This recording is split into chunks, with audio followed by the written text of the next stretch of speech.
Ya, pemirsa, terima kasih Anda terus di Jakarta Memilih The Final Round. Pada segmen ini kita akan membahas khusus soal transportasi, Tommy.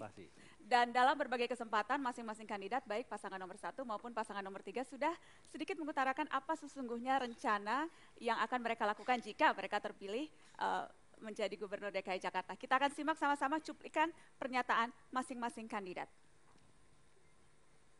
Kita memberikan prioritas tinggi karena anggarannya itu ada di dalam kewenangan kita pada busway Transjakarta. Ya.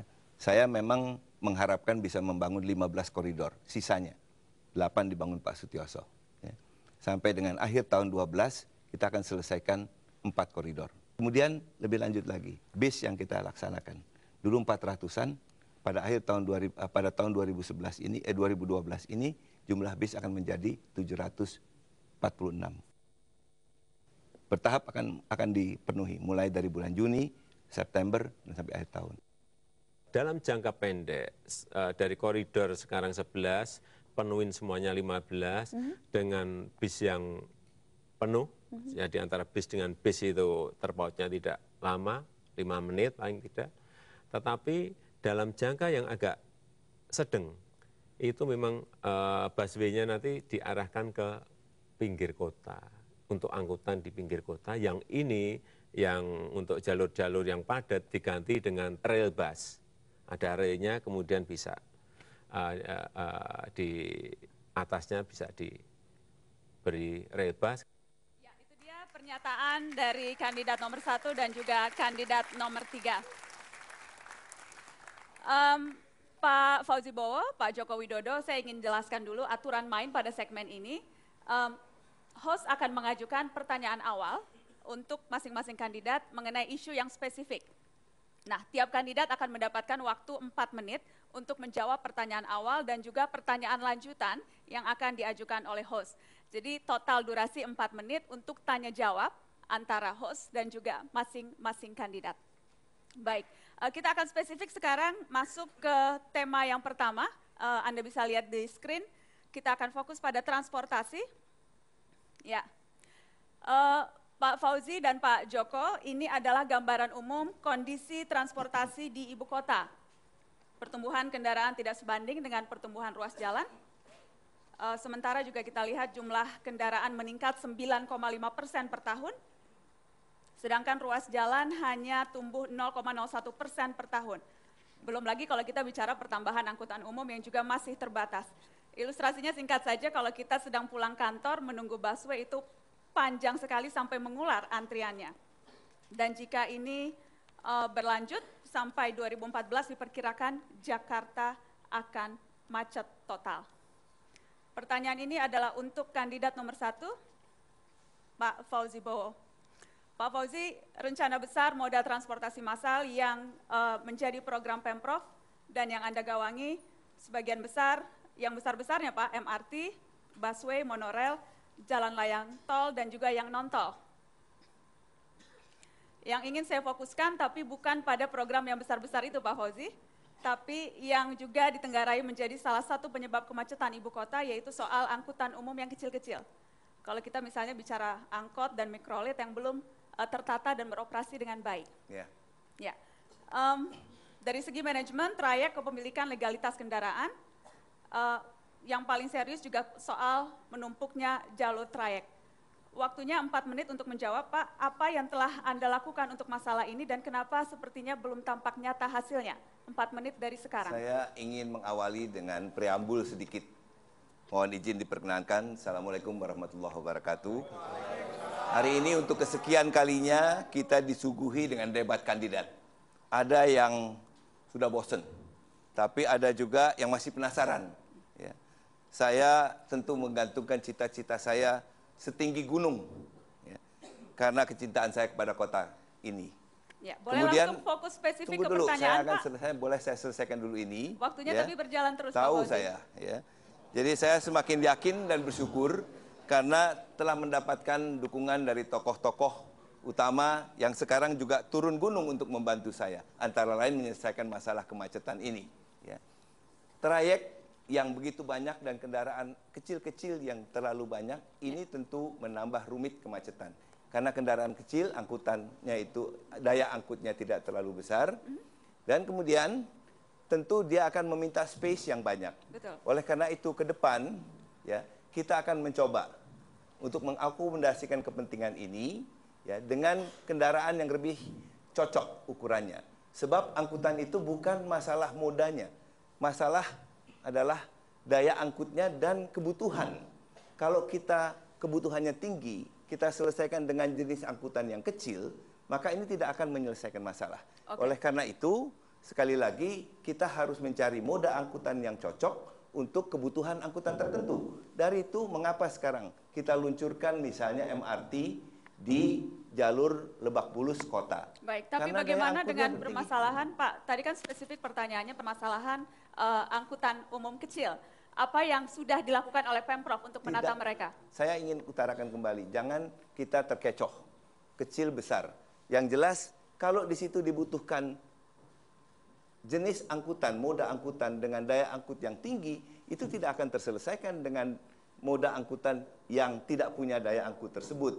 Oleh karena itu, angkutan ini penyelesaiannya adalah pola transportasi massal, di mana angkutan umum massal ini menjadi tumpuan utamanya. Di mana itu? Kemudian kita tata secara bertahap.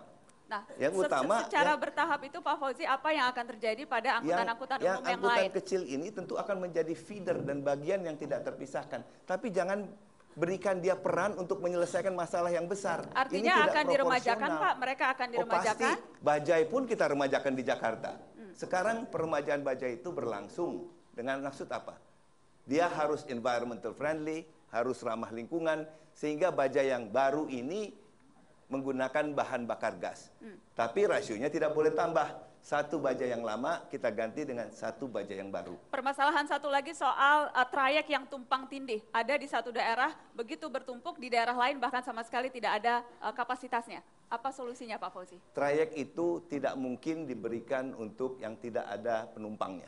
Itu saya kira jelas. Ya, dan yang mengoperasikan juga tidak akan mau mendapat trayek yang tidak ada angkutannya.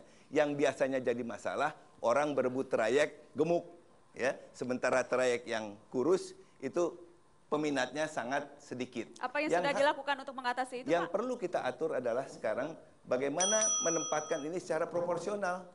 Ya, secara proporsional. Bagaimana mengatur supaya pihak-pihak yang punya operator banyak ini. Kalau angkutan kecil umumnya itu terdiri dari pemilik-pemilik yang banyak jumlahnya. Dan ini harus kita berikan pemahaman yang benar bahwa mereka pun akan mendapatkan share yang fair ya, kalau mereka mengikuti pembagian trayek yang ditentukan oleh pemerintah secara lebih adil. Baik. Terima kasih.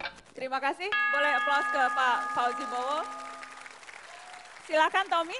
Baik, saya ingin bertanya kepada kandidat nomor urut 3 berkaitan dengan persoalan transportasi.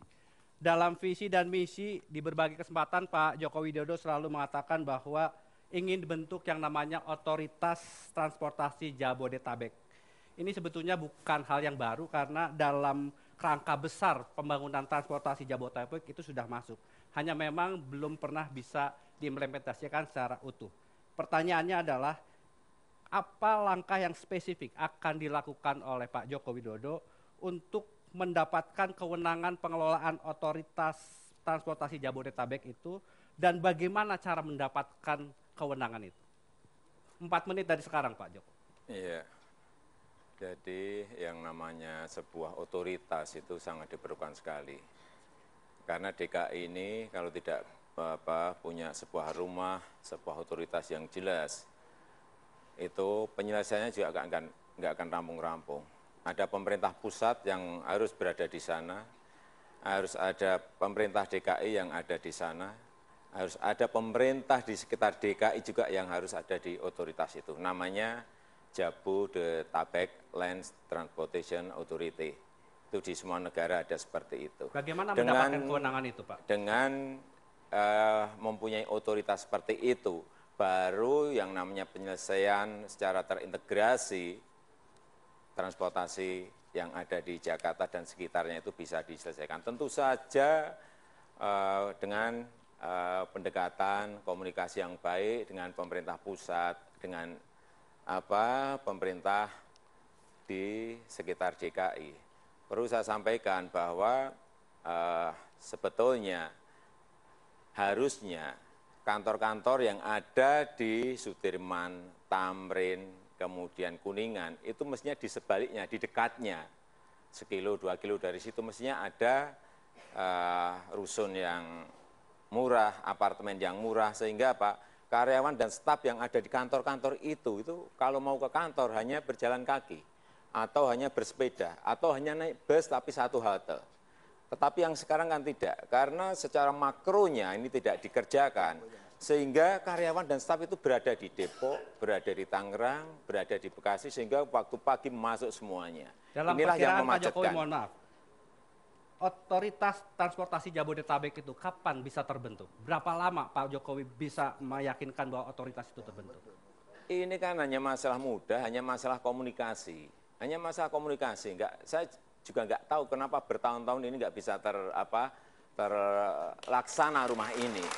Tetapi kalau komunikasi kita baik, ya kita ini meskipun gubernur juga nggak apa-apalah kita datang ke wali kota Bekasi, wali kota Tangerang, wali kota nggak apa-apa. Yang paling penting problem itu terselesaikan. Kalau saya prinsipnya seperti itu, bahwa yang namanya transportasi ini adalah sebuah pelayanan yang memang harus dinikmati dan diberikan kepada seluruh warga Jakarta. Tidak mungkin otoritas ini nggak ada ya. Otoritas nggak ada, nggak mungkin penyelesaian itu bisa terintegrasi secara baik.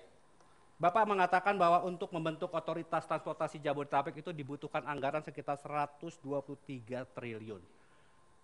Angka yang luar biasa. Apa ukuran manfaat yang bisa dirasakan masyarakat kalau otoritas itu ada? Apa gambaran yang bisa dirasakan oleh angka kita? Dari mana itu 123 triliun? Saya belum pernah punya kalkulator dan menghitung angka itu. Berapa anggaran yang dibutuhkan untuk? Saya tidak berbicara masalah angka. Yang paling penting rumah itu harus ada, kantor itu harus ada, otoritas itu harus ada. Baru kita berbicara bagaimana menggarap pola transportasi umum massal yang ada di DKI Jakarta. Yang paling penting menurut saya yang segera di-actionkan adalah sudah ada rencana pola transportasi umum massal Jakarta, itu segera dieksekusi saja, eksekusi, segera dilaksanakan, segera dikerjakan, sudah, paralel dengan otoritas itu. Kalau nggak seperti itu, hanya kita wacana, terus rencana, dan nggak pernah ada pelaksanaan. Baik, kita telah dengarkan bagaimana pandangan dari kedua calon berkaitan dengan persoalan transportasi. Nanti kita akan dengarkan pandangan mereka persoalan banjir dan pemukiman. Jangan kemana-mana, tetaplah di Jakarta Memilih The Final Round.